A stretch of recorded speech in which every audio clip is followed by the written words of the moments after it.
ನಮಸ್ಕಾರ. ನಿಮ್ ಜೊತೆ ಇದೆ ನೆಟ್ವರ್ಕ್ 18. ನೀವು ನೋಡ್ತಿದ್ದೀರಾ ನ್ಯೂಸ್ 18. ನಾನು ನಿಖಿಲ್ ಜೋಶಿ. ಚುನಾವಣೆಯ ಬಿಸಿಯ ನಡುವೆ, ತೀವ್ರವಾದ ಪೈಪೋಟಿಯ ನಡುವೆ ಮತ್ತು ಪ್ರಚಾರದ ಬಿರುಸಿನ ಒಂದು ಅಭಿಯಾನದ ನಡುವೆ ನೆಟ್ವರ್ಕ್ 18 ಮತ್ತೆ ನ್ಯೂಸ್ 18ಗಾಗಿ ಸಮಯ ಮಾಡಿಕೊಂಡು ಇವತ್ತು ನಮ್ಮ ಜೊತೆ ಈ ವಿಶೇಷ ಸಂದರ್ಶನದಲ್ಲಿ ಭಾಗವಹಿಸುತ್ತಿದ್ದಾರೆ ಕೇಂದ್ರದ ಗೃಹ ಸಚಿವರಾದ ಅಮಿತ್ ಶಾ ಅವರು. ನಮಸ್ಕಾರ ಅಮಿತ್ ಶಾ ಅವರೇ, ಸ್ವಾಗತ ನಿಮಗೆ. ಧನ್ಯವಾದ ನಿಮ್ಮ ಸಮಯಕ್ಕಾಗಿ. ಹಾಗೂ ನನ್ನ ಜೊತೆ ಈ ಒಂದು ವಿಶೇಷ ಸಂದರ್ಶನದಲ್ಲಿ ಭಾಗವಹಿಸುತ್ತಿದ್ದಾರೆ ನೆಟ್ವರ್ಕ್ 18 ಸೌತಿನ ಮ್ಯಾನೇಜಿಂಗ್ ಎಡಿಟರ್ ಆದ ವಿವೇಕ್ ನಾರಾयण ಅವರು ಕೂಡ. ನಮಸ್ಕಾರ ವಿವೇಕ್ ನಾರಾयण ಅವರೇ, ನಿಮಗೂ ಕೂಡ ಸ್ವಾಗತ. अमित शाह जी, आज तो मैं आपका सिर्फ इंटरव्यू नहीं ले रहा हूं, मैं खुद की अपनी हिंदी की परीक्षा भी दे रहा हूं. पहली तो यह बात है कि एक छवि और एक अनुभूति की चीज होती है सर. जब नरेंद्र मोदी आते हैं या अमित शाह आते हैं, ऐसी एक छवि और अनुभूति बन चुकी है कि नरेंद्र मोदी आते हैं तो गेम चेंज हो जाता है, अमित शाह जी आते हैं तो कार्यकर्ताओं में एक नया सा ये उत्साह जग जाता है. तो मैं छवि और अनुभूति के बारे में और उस संबंधित 2-4 प्रश्न पूछना चाहूंगा सर. सर, पहली तो यह बात है कि राज्य बीजेपी का जो घटक है उसके ना दो तरीके से या दो तरह के छवि और अनुभूति है सर, ऐसा मानना है लोगों का. एक वित्त नरेंद्र मोदी और अमित शाह जी और केंद्रीय नेतृत्व, दूसरा उसके बिना. इसमें कोई फर्क दिखता है सर आपको? नहीं, जरा भी फर्क नहीं होता है. जो राष्ट्रीय दल होते हैं वो हमेशा केंद्रीय नेतृत्व और राज्य का नेतृत्व एक दूसरे का पूरक होता है. दोनों एक दूसरे को मदद करते हैं. अपने अपने क्षेत्र में इनका एक प्रभाव होता है और इसका दोनों नेतृत्व का एक ऑल ओवर प्रभाव भी बनता है. तो दोनों का योग बनकर ही विजय की संभावना बनती है. छवि और अनुभूति सर, उस पे ही आगे बढ़ता हूं. जिस समुदाय पर पक्ष का अब तक का जो एक निर्भर था रहा है, एक संबंध रहा है लिंगायत समुदाय का, उसी समुदाय के कुछ नेता लोग आपका पक्ष छोड़ देते हैं. And I am not talking only about Jagdish Shettar और लक्ष्मण सवदी. मैं एक चिकनायक नल्ली का किरण कुमार के भी बारे में भी बात कर रहा हूं, जो आपके जिलाध्यक्ष थे. चिकमंगलुरु में तम्मैया के भी बात कर रहा हूं, और चंद्रशेखर पाटिल एक चित्तापुर में थे, वो जो एक्स एमएलए थे. ऐसे एक ही समुदाय के लोग जब पार्टी छोड़ते हैं तो समुदाय पर क्या अनुभूति? आपका जो परसेप्शन और मान्यता है वो ठीक नहीं है. इससे कोई फर्क नहीं पड़ता है. भारतीय जनता पार्टी छोड़कर जाने वाले सारे नेता टिकट न मिलने के कारण गए, और चुनाव में बहुत स्वाभाविक प्रक्रिया होती है. शेट्टर जी को भारतीय जनता पार्टी ने मुख्यमंत्री बनाया, उप मुख्यमंत्री बनाया, लीडर ऑपोजिशन बनाया, 6 बार विधायक बनाया. अब उनको बोम्मई जी के मंत्रिमंडल में न जाने का फैसला उन्होंने स्वयं किया. अगर इतने सीनियर नेता को एमएलए बनकर बैठना है तो पार्टी ने एक फैसला लिया कि आप न लड़िए. मुझे एक बात बताइए, अगर हम टिकट देते तो शेट्टर जी चले जाते क्या? मगर हम में स्टैंड लेने का दम है, क्योंकि मैं मानता हूं कि जनता ने शेट्टर जी को वोट नहीं दिया है, भारतीय जनता पार्टी को वोट दिया है. और इस चुनाव में श्री जगदीश शेट्टर गत चुनाव के मार्जिन से डबल मार्जिन से चुनाव हारेंगे. मेरे मन में कोई कंफ्यूजन नहीं, क्योंकि मैं हुबड़ी के कार्यकर्ताओं को भी जानता हूं, नीचे की स्थिति को भी जानता हूं. कम्युनिटी लेवल पर कोई इंपैक्ट होगा सर? कोई सवाल ही नहीं है. एक बात मुझे बताइए, आप जो पूछ रहे थे मुझसे मैं उल्टा पूछ रहा हूं. लिंगायत कम्युनिटी को कांग्रेस ने क्या दिया? 50 साल से ज्यादा शासन में रहे, 2 बार हाफ टर्म दिया, दोनों बार अपमानित कर निकाल दिया. निजलिंगप्पा जी को इंदिराबेन ने अपमानित कर निकाला, और वीरेंद्र पाटिल को राजीव गांधी ने एयरपोर्ट पर से ही घोषणा कर निकाल दिया, जबकि वो बीमार चल रहे थे. कोई सवाल ही नहीं है लिंगायतों में नाराजगी के. लिंगायतों के सबसे बड़े नेता श्री येदियुरप्पा है, और वो एक्टिव तरीके से हमारे चुनाव कैंपेन को लीड कर रहे हैं. सर, एक और बात थी, आपने दम की बात की सर. उसी दम और साहस आपने दिखाया टिकट डिस्ट्रीब्यूशन में. आप 75 न्यू फेसेस को लेके आए सर. साहस तो आपके लिए नया नहीं है सर, आप तो आर्टिकल 370, 35A सब कर चुके हैं. But in terms of ticket distribution, strategy तो अंदरूनी मामला है सर, लेकिन इसका परिणाम विपरीत भी हो सकता है क्या? वो मेरा सवाल है सर. हर राज्य में भारतीय जनता पार्टी ने परिवर्तन किए हैं और कई बार हम चुनाव जीते हैं. परिवर्तन के साथ भी। मैं नहीं मानता ऐसा कोई विपरीत परिणाम होगा, और मैं तो चुनाव के फील्ड में हूं। एक तरफा भारतीय जनता पार्टी के विजय की ओर चुनाव अभियान जा रहा है। सर, उसी छवि और अनुभूति आगे बढ़ते हुए सर आपने पीएफआई को बैन किया, स्वागत है sir. As a reporter I have reported on multiple stories where PFI is accused of killing and terror, स्वागत है सर। लेकिन अब जाके 2B जब कैंसिल हो जाता है, does it become easy for your political opponents to paint you as anti Muslim? नहीं, 2B कैंसिल नहीं किया है, 2B मुस्लिम रिजर्वेशन को कैंसिल किया है। धर्म के आधार पर रिजर्वेशन हमारी संविधान की सहमति नहीं है, इसमें ये कॉन्स्टिट्यूशनल नहीं है, गैर संवैधानिक है, इसलिए हमने इसको खारिज कर दिया है, और ये करने में थोड़ा लेट ही हो गया है। हाँ सर, उसके बाद लोग जो इसको विश्लेषण करते हैं वो बोलते हैं चुनाव के लिए आपने इसको किया है, 2% जो ज्यादा आपने लिंगायत और चुनाव के लिए करने का सवाल ही नहीं है। भारतीय जनता पार्टी का ये पॉलिसी बहुत शुरुआत से है कि आरक्षण धर्म के आधार पर नहीं होना चाहिए, रिजर्वेशन धर्म के आधार पर नहीं होना चाहिए। मैं अभी कुछ दिन पहले गया था तेलंगाना, वहां पर भी कह कर आया कि अगर हमारी सरकार बनती है तो तेलंगाना में जो धर्म के आधार पर रिजर्वेशन है उसको हम समाप्त कर देंगे। सर, आई एम श्योर आपके अनुभव में आपने पूरा इसका ऑल पॉसिबिलिटीज को परीक्षा करके ही ये निर्णय लिया होगा। लेकिन मुस्लिम समुदाय के कुछ उपजाति जो है वो कैटेगरी 1 में भी है, कैटेगरी 2 में भी है। चिन्नप्पा रेड्डी करके एक कमीशन का रिपोर्ट भी है, और 2B का जो निर्णय हुआ था वो देवेगौड़ा जी का प्रधानमंत्री होने के अवसर में हुआ था। If this is challenged in the court, Amit Shah ji, because your political opponents are waiting. पहले आप एक चीज का कानूनी पहलू समझ लीजिए प्लीज।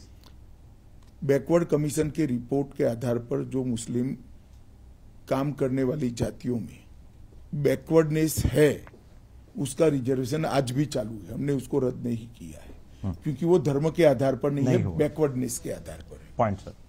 2B का जो रिजर्वेशन है वो धर्म के आधार पर था, सारे मुसलमानों के लिए था। इसको हमने रद्द किया क्योंकि धर्म के आधार पर रिजर्वेशन नहीं हो सकता है, तो हमने सोच समझकर संवैधानिक स्टैंड लिया है। कॉमनली आस्क्ड टेक्निकल क्वेश्चन यह है कि ईडब्ल्यूएस में वो समुदाय रहेंगे जिनको रिजर्वेशन के व्याप्ति में अवकाश या अवसर नहीं मिला। हाँ, तो वो ईडब्ल्यूएस में आ ही जाते हैं। अच्छा, मानो गुजरात में मुस्लिम रिजर्वेशन नहीं है, तो ईडब्ल्यूएस में मुस्लिम बच्चों को आरक्षण मिलता ही है, जो इकोनॉमिकली बैकवर्ड है उनको, उसमें सारे मुसलमानों को नहीं मिल सकता।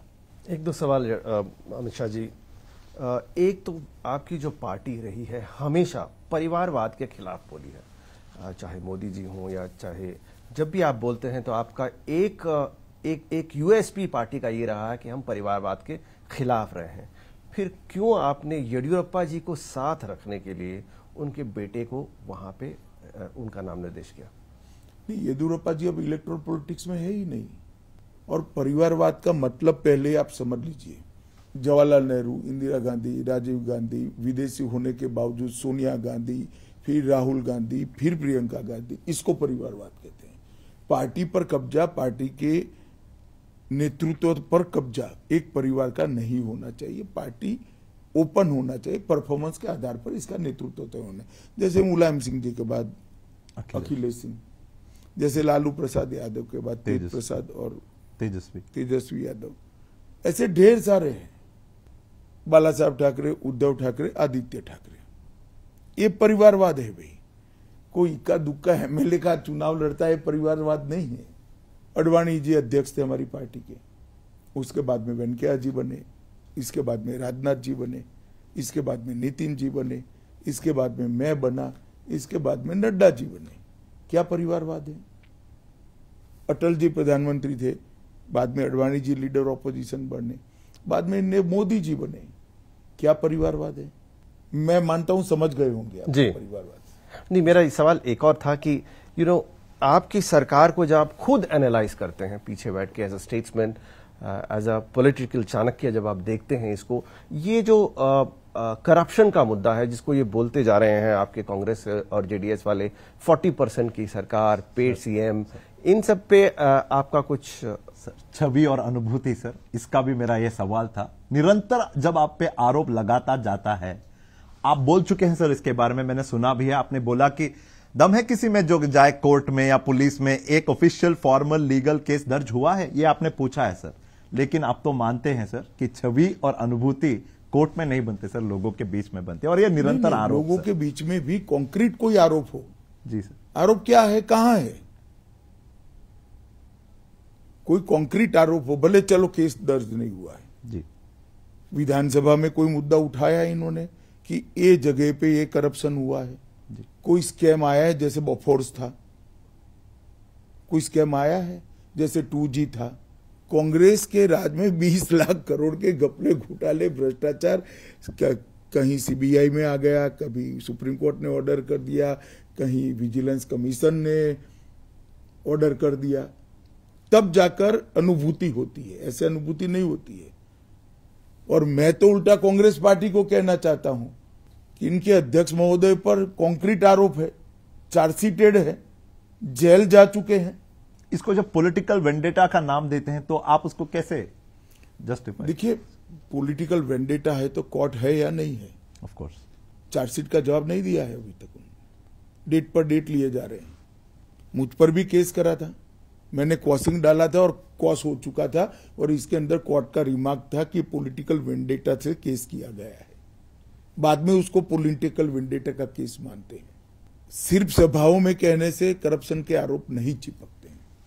सर, ये जो सामाजिक न्याय की परिकल्पना है, अमित शाह के अनुभव में मैं जानना चाहता हूं बीजेपी का व्याख्यान क्या है? How do you define social justice? और एक और बात सर, इंटरनल रिजर्वेशन, ये तो आग में हाथ डालने का काम हो गया सर। सिद्धरामैया सरकार के सामने यह रिपोर्ट पड़ा था पूरा 5 साल, लेकिन उन्होंने जारी नहीं किया। अब आपने साहस दिखाया, एक और साहस यहां पे, you have done internal reservation. नहीं, देखिए, इंटरनल रिजर्वेशन कब की बहुत पुरानी मांग थी, और हमने इसको पूर्ण रूप से सोच विचार कर इंटरनल रिजर्वेशन देने से पहले सभी दलित समाज के सेगमेंट को कितना फायदा मिलता था, इसके आंकड़ों का अभ्यास कर इनकी जनसंख्या की अनुपात को समझकर ये रिजर्वेशन तय किया गया है। मैं नहीं मानता इसमें किसी को अन्याय हुआ है, सबके लिए विन विन पोजीशन है। Sir, what is the impact of the recent decisions of the Karnataka government? निश्चित रूप से भारतीय जनता पार्टी को फायदा होगा।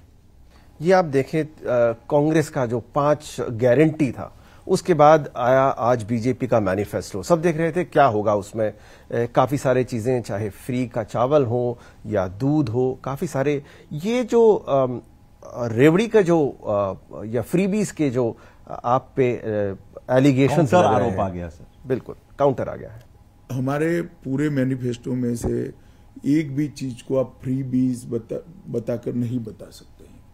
ये जो 500 ग्राम दूध देने का हमारा वादा है, वो पोषण अभियान से जुड़ा हुआ वादा है।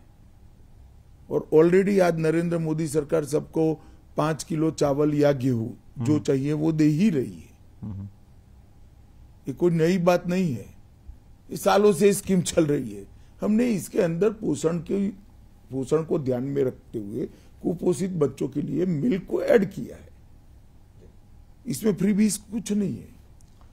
सर, मैंने जब ये गारंटीज घोषणा हुई थे, जब मैंने भी एक सवाल उठाया था सर, अगर कांग्रेस देना चाहती है 2000 रुपए प्रति गृहिणी को, समझो आप 1 करोड़ लोगों को दे दिया तो that's 2000 crore a month, that's 24,000 crore a year.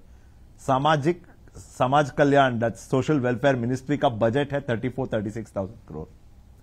कैसे लाएंगे करके मैंने भी पूछा था सर। उन्होंने बोला हम फ्री इलेक्ट्रिसिटी देंगे अप टू 200 यूनिट्स। तो मालूम है उनकी सरकार ही नहीं बननी है, उनको देना ही नहीं है। उनकी सरकार ही नहीं बननी है तो वादा करने में क्या जाता है। ये सारी गारंटी उन्होंने गुजरात में दी, गुजरात में हार गए। उत्तराखंड में दी, उत्तराखंड में हार गए। यूपी में दी, यूपी में हार गए। आसाम में दी, आसाम में हार गए। मणिपुर में दी, मणिपुर में हार गए। त्रिपुरा में दी, त्रिपुरा में हार गए। गारंटी इसका माना जाता है जिसकी कोई क्रेडिबिलिटी हो। तो अभी भी 3 सरकारें बची है उनकी। एक हिमाचल में नई बनी है, एक 5 साल राजस्थान में हो गया, और एक छत्तीसगढ़ में हो गया 5 साल। तो ये 5 गारंटियों में से वहां क्या दिया है, लाओ, और क्यों नहीं दिया है? कर्नाटक की जनता सब चीजों को जानती है, हम बताते भी है। सर, आपके जो राजकीय विरोधी हैं वो ऐसे भी सवाल कर सकते हैं, आप करोगे तो कल्याण, दूसरे करेंगे तो तुष्टीकरण, ऐसा कैसे हो सकता है? देखिए, एपीसमेंट और फ्रीबीज दो अलग चीजें हैं। एपीसमेंट का जहां तक सवाल है, भारतीय जनता पार्टी ने कभी एपीसमेंट नहीं किया, और हमारी जो योजनाएं हैं इसमें हमने ढेर सारी योजनाएं करी है, मगर हमने जीवन स्तर को उठाने के लिए किया है। जैसे मैं बताता हूं, कर्नाटक के अंदर हमने लगभग 4 लाख परिवारों को घर दे दिया, तो वो आज अपने परिवार के साथ घर में रह रहे हैं। इसकी जीवन की एक रिक्वायरमेंट को हमने समाप्त कर दिया।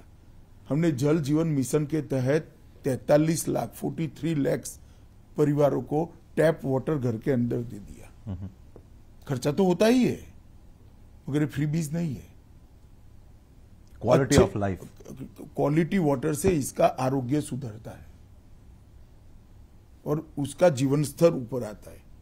हमने 48 लाख परिवारों को शौचालय दे दिया। खर्चा होता ही है, मगर ये फ्रीबी नहीं है। हमने 4 करोड़ लाभार्थियों को 5 किलो अनाज दिया है। ये फ्रीबीज नहीं, इसके बैंक अकाउंट में नहीं डाला है। हमने लगभग आयुष्मान भारत योजना 1.38 करोड़ 1.38 करोड़ लोगों को 5 लाख तक के हेल्थ के खर्चे से मुक्त कर दिया है। आज वो उसकी प्राइमरी जिम्मेदारी, प्राइमरी खर्चा था हेल्थ का, उससे मुक्त किया है। अब वो पैसा लगाकर, पूंजी बनाकर अपने जीवन को आगे बढ़ा रहे हैं। हमने 38 लाख परिवारों को गैस का सिलेंडर दिया है। इसके घर को धुएं से मुक्त कर कर इसकी हेल्थ को हमने आगे बढ़ाया है, अच्छा किया है।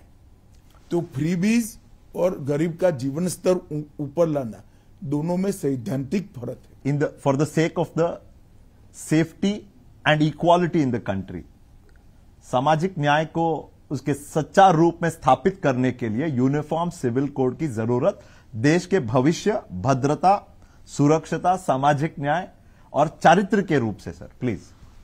नहीं, कॉमन सिविल कोड देश के संविधान का, इस देश की पार्लियामेंट और विधायिका को मैंडेट है, वो करना चाहिए उचित समय पर। कांग्रेस ने अब तक नहीं किया, भारतीय जनता पार्टी करना चाहती है। सर, इस इलेक्शन थोड़ा बहुत टेम्परेचर थोड़ा बड़ा हुआ है सर।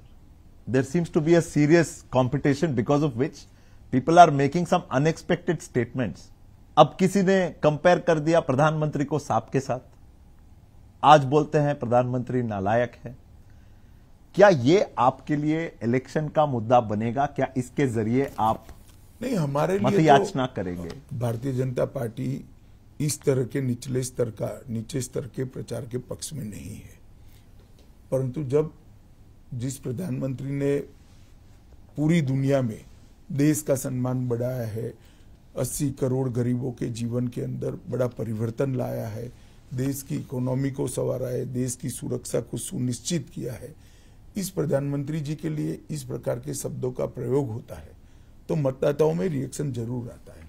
और जब भी कांग्रेस ने इस तरह की भाषा का प्रयोग किया, भारतीय जनता पार्टी का जन समर्थन बढ़ा है, पीएम का जन समर्थन बढ़ा है, और कर्नाटक में भी यही होने वाला है। सर, क्या आप ये मानते हैं कि Congress is extensively trying to localise this election? वो स्थलीय विषय, स्थलीय नायकत्व, उसके साथ ये इलेक्शन में जाना चाहती है। इसका 2 तरीके से अर्थ निकलता है सर। एक तो यह है, सीधा साधा है सर, उनके पास राष्ट्रीय नायक, they don't have influential leaders और who can impact voting like yourself और प्राइम हमें मिनिस्टर। इसमें आपत्ति नहीं है, but you are not localising your own election. नहीं, हम हमारे लोकल लीडर बरोबर प्रचार में है। उनके लोकल लीडर से हमारे लोकल लीडर की सभाएं भी ज्यादा होती है और रिस्पांस भी ज्यादा है। लोकल विषय पर भी? हाँ, लोकल विषय पर भी हमारे मुद्दे लोकल ही है। पूरा घोषणा पत्र कर्नाटक के लिए, ये भारत के लिए नहीं है। लाभार्थी करके आपने एक नया कम्युनिटी का स्थापन कर दिया sir. How do you see? ये वोट के लिए नहीं किया है। आई नो 70 साल से एक गरीब समुदाय के सामने किसी भी सरकार ने नहीं देखा। 9 साल में नरेंद्र मोदी जी ने देखा है। नेचुरल कोर्स में इसका बेनिफिट बीजेपी को हो रहा है। सर, जहां कहीं भी बीजेपी स्ट्रांग रहता है स्टेट्स में, प्रादेशिक पक्ष कंटिन्यूस एक तनाव और डर में बैठते हैं सर, क्या उनको डरने की जरूरत है? नहीं, मैं तो कहता हूं नहीं है। सबने अपना अपना काम करना चाहिए, जनता का विश्वास जीतना चाहिए, चुनाव जीतना चाहिए। जेडीएस के बारे में क्या बोलना चाहेंगे सर, दिस इलेक्शंस? नहीं, देखिए, जेडीएस अपने तरीके से वो प्रचार कर रहे हैं, मगर जेडीएस का कर्नाटक के चुनाव में हर हमेशा परिणाम आने के बाद वो कांग्रेस के साथ चले जाते हैं। और मैं जितना भी घुमा हूं 2-2.5 महीनों में, बहुत स्पष्ट कर्नाटक के मतदाताओं का रुझान देखा है कि अगर कांग्रेस को वोट नहीं देना है तो जेडीएस को वोट देने का मतलब ही नहीं है, क्योंकि अंत में जेडीएस कांग्रेस के साथ जाने वाली है। तो कांग्रेस को वोट नहीं देना है तो सीधा बीजेपी को दे दो। ये बहुत स्पष्ट रुख इस बार मैं देख रहा हूं। मांड्या, मैसूर, इवन हासन, सब जगह में जाकर आया हूं। सर कन्नड़ा में ना एक गादे बोलते हैं हमको, एक ऐसा बोल है, इब्र झगड़ा मूरने और उगलाबा, दो लोगों के झगड़े में तीसरे ने फायदा बना के निकल लिया। तो आप और कांग्रेस बहुत एक सीरियस वाला, टफ कंपटीशन वाला चुनाव फेस कर रहे हैं, और आपको पता भी है कि जेडीएस का पात्र क्या होगा आने वाले दिनों में। अगर आप दोनों के जो सीरियस कंपटीशन में हंग असेंबली का आ गया, this is a hypothetical question Amit Shah ji, मैं स्पष्ट रूप से कहता हूं, half way mark plus 15 minimum Bharatiya Janata Party जीती। Sir I don't want to get into details, ऐसा एक जनरल सवाल पूछ रहा हूं सर, प्रादेशिकता और राष्ट्रीयता क्या दोनों एक के खिलाफ एक हो सकते हैं? मैं कर्नाटक की जनता को बताना चाहता हूं, बीजेपी आने से पहले कांग्रेस की इतनी साल सरकार रही, कभी ऑल इंडिया सर्विस की एग्जाम कन्नड़ में नहीं ली जाती थी, भारतीय जनता पार्टी ने कराए। कभी भी मेडिकल के एग्जामिनेशन कन्नड़ में नहीं लिए जाते थे, भारतीय जनता पार्टी ने कराए। और कभी भी सीआरपीएफ के अंदर एग्जाम जो होता था वो कन्नड़ में नहीं लिए जाते थे, भारतीय जनता पार्टी। ये कांग्रेस जो दावा करे, कांग्रेस के शासन में ये सारे एग्जाम हिंदी इंग्लिश में होते थे।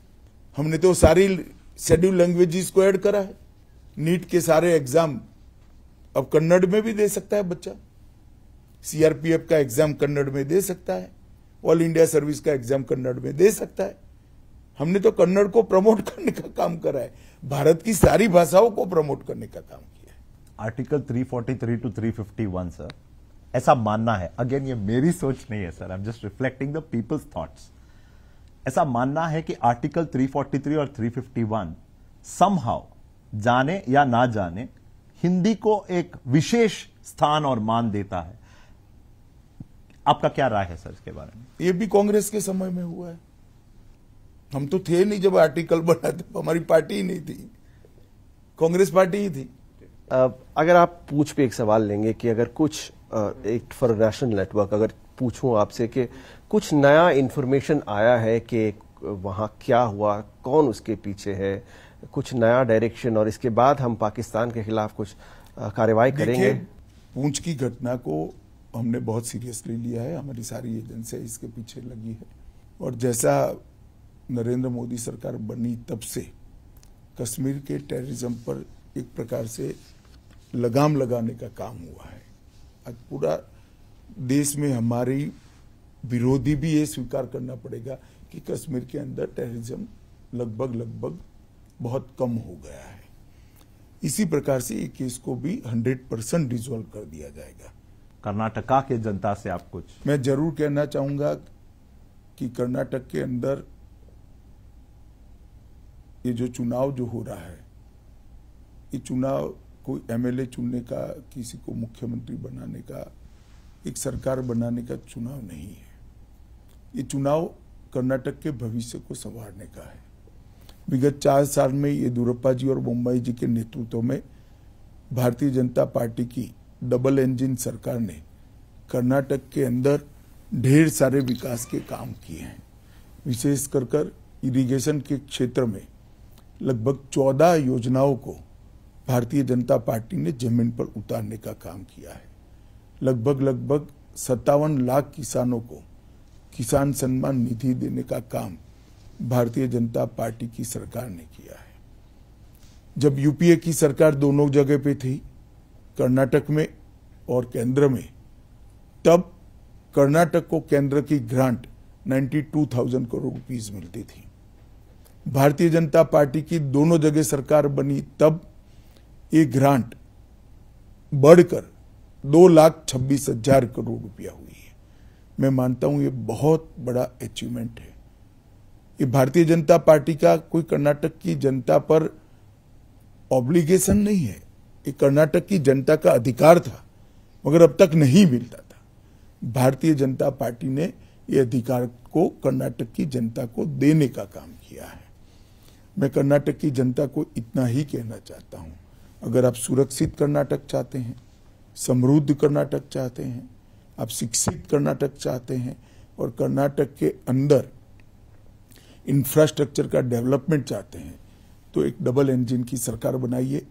मोदी जी के नेतृत्व में भारतीय जनता पार्टी की सरकार ही कर्नाटक को विशेष कर सुरक्षा दे सकती है।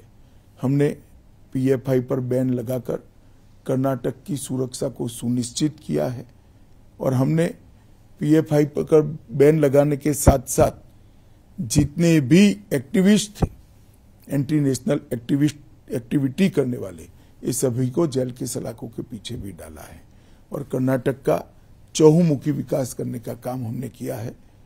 तो आने वाले चुनाव के अंदर हंग असेंबली देने की बजाय पूर्ण बहुमत की भारतीय जनता पार्टी की सरकार आप दीजिए, यही मेरा कर्नाटक की जनता से करबद्ध निवेदन है। नमस्कार। Thank you for your time माननीय गृह मंत्री जी Amit Shah. Thank you sir. Thank you. Network 18 के साथ जुड़ने के लिए धन्यवाद।